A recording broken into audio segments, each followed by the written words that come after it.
Hello বন্ধুরা, আমি প্রায় ৬-৭ মাস পরে আবার এলাম একটা ভিডিও নিয়ে। অনেক দিন একটু প্রবলেম ছিল আমার, এই জন্য আমি আসতে পারিনি।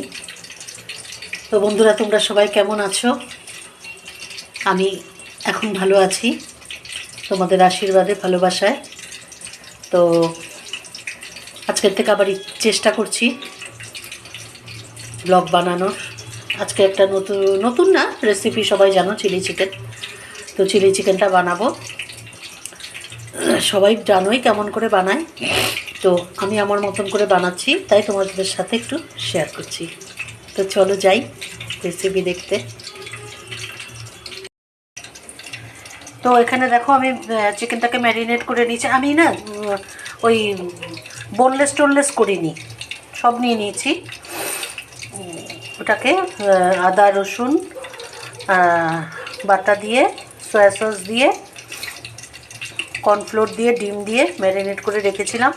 আর এখানে এখন ফ্রাই করতে বসিয়ে দিয়েছি। তো ফ্রাই হলে পরে, আর দেখো এখানে, এটা আমার, তোমরা কে কে করে জানো না, শেষের পরে আমি কিন্তু এরমভাবে রেখে দিই।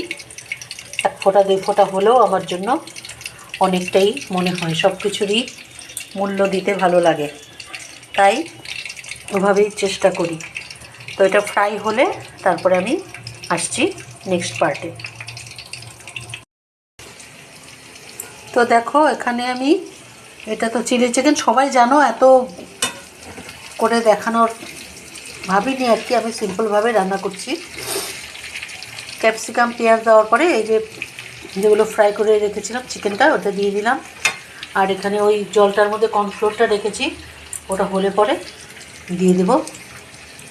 আর হলুদ তো দেয় না, আমি দিই না, কি জানি না, আমি একটা ইউটিউবে দেখেছিলাম হলুদ দিচ্ছে, জানি না কে কীভাবে করে।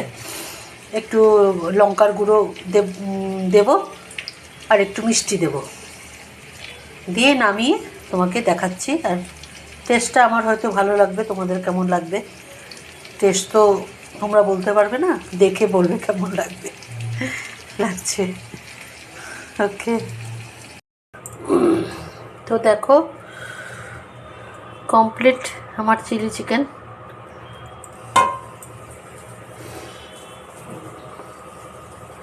এবার খেয়ে দেখবো কেমন হয়েছে।